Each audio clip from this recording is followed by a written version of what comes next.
Hey everyone, Kyle Walker here. If you love cars, fixing things, or just want to understand your vehicle better, you're in the right place. I share hands-on tips, smart driving advice, and straight-up car talk without the fluff. Make sure to hit that like button, subscribe to the channel, and stick around till the end. You don't want to miss what's coming up. Let's get into Despite it. the fact that many unsophisticated car users think that the shock absorber is something about the suspension, so that it does not shake very much. In fact, shock absorbers in the car are much more.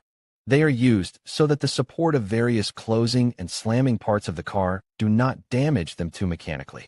But it is in this function that their weakest point lies. That which should protect against mechanical damage takes on all the load and gradually destroys itself.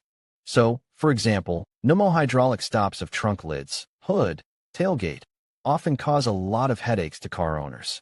They fail so often with constant use that they seem to do it on purpose. It is the shock absorber of the trunk lid or hood that is the hero of our article.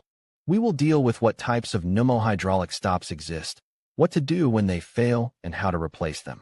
Hood shock absorbers, varieties.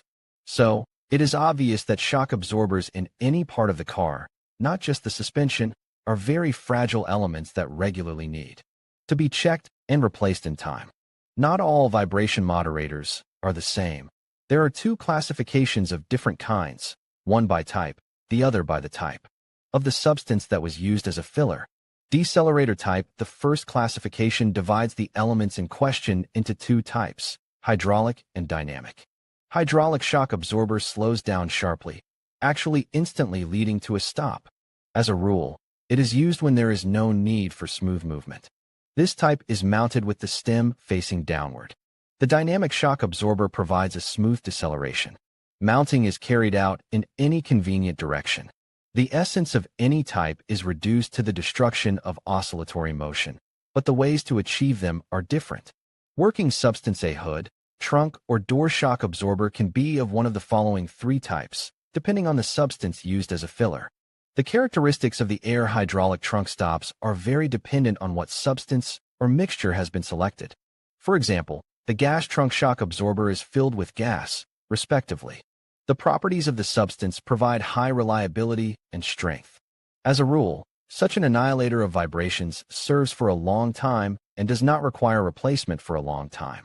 The trunk doors will last much longer exactly with a gas device. The trunk gas oil shock absorber is filled with a mixture of gas and oil. Such a mixture makes the construction much cheaper, but at the same time significantly reduces the reliability of operation. Strong fluctuations of low temperature, for example, night frosts, can put it out of operation. Hood lid oil shock absorber is considered a universal option. It is inexpensive, tolerates temperature fluctuations quite well, and has average reliability. Electric trunk shock absorbers are a new development that requires skill to choose them.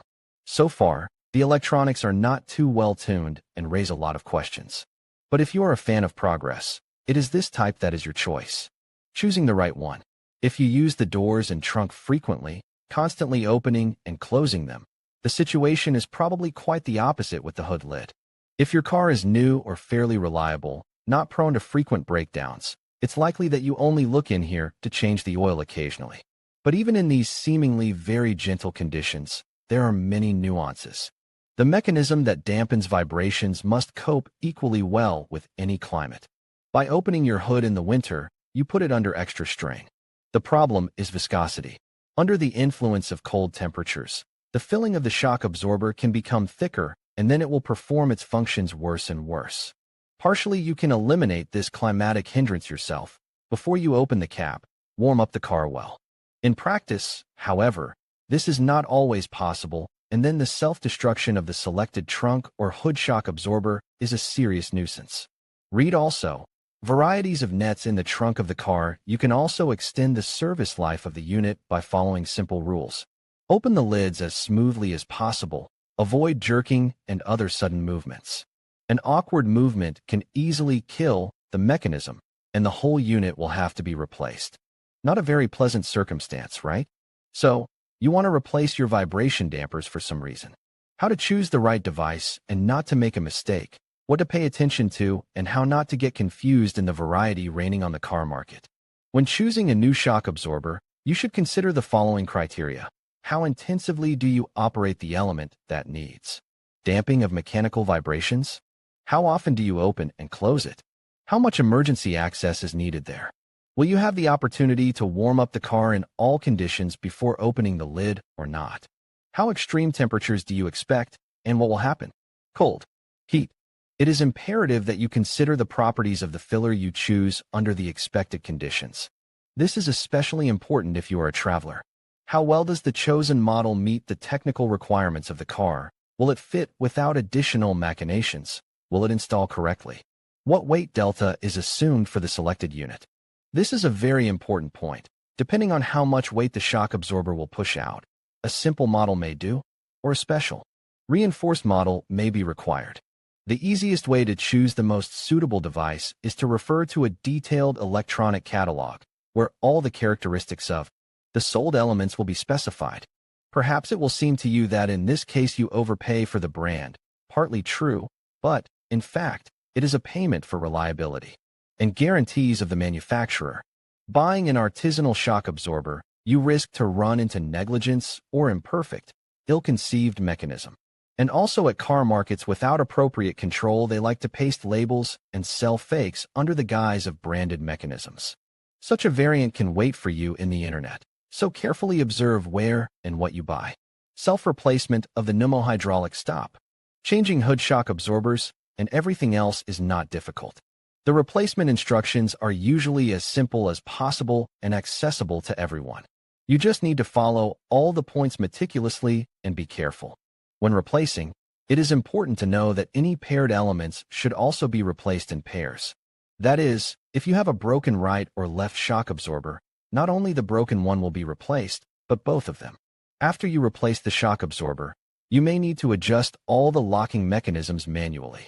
So, what tools should you have on hand if you decide to do this mini repair yourself? Here's a short list. Safety stops will be needed for you to leave open the necessary surfaces, such as the trunk lid or hood. Thanks to them, nothing heavy will fall on your fingers. You'll also need a clamp and a pair of pliers, a screwdriver for unscrewing all the necessary elements, a hex wrench for screws, a special wrench for nuts, but open-ended, grease. Read also, the right choice of antifreeze for the car. This list will be enough to successfully replace the shock absorbers. You need to secure the trunk lid with safety stops. Something from improvised materials like a sturdy wooden bar will do, but it must be on both sides. You can't rely on one-sided fixation. Then use clamps. With their help, we can fix the ends with hinges. Be sure to worry about the reliability of fastening. Next, move on to the old torsion. You need to dismantle it according to the necessary standards. Insert a screwdriver inside, getting into a small gap between the layer of metal and the ball. Now you will need to pull, as if by a lever, using something handy. You can use sharp pliers or a screwdriver of suitable size. Carefully lifting the used clamp from the so-called dryer, you will be able to carefully, this is important, remove the second one from the ball. Having thus released both ends of the stop, you will remove the old shock absorber. After both shock absorbers have been successfully separated and removed, you will need to make some preparations to ensure that the new parts fit comfortably and correctly. This is where grease comes in handy. Give it a good coating inside. Then you need to set the clamps almost open, but not all the way open, and tighten the balloon. That's it. Just close the clamp and you're done. Sometimes there is a situation where the ball joint does not have a clamp. In this case, use an Allen wrench to remove the ball. If the stop is used in combination with a rigid mount, simply use a wrench and unscrew the mount, or rather the bolts holding it, and the mount itself will easily separate. Remember, your main goal is to keep the stop from coming off the pin. The lock washer is separated by applying a long, even pressure on or off, no jerking. The old stop is then replaced with a new one, and the washer is carefully screwed back into place. When installing, check against the old shock absorbers that have been removed. It is very important to install the new ones in exactly the same way as the old ones were installed. For example, do not confuse the direction of the piston. Orient the filler as well. If oil is used, the most favorable position is with the piston rod facing down. The same applies to nitrogen. Do not forget to remove the wooden stops after all manipulations. That's all. Guided by the theses of this article, you will be able to easily determine the type of shock absorber installed in your car, understand in time when it needs to be replaced. Easily do not get lost in the variety of stores, and even change pneumohydraulic stops by yourself. Carefully removing the old and installing new ones without breaking anything. Very simple theses. Do it in such a way that the result satisfies you, and the car becomes better than it was before the repair. In fact, nothing complicated if you believe in your own strength and strictly follow the instructions. In conclusion, selecting the right shock absorbers for your trunk lid or hood is essential for ensuring smooth operation and safety.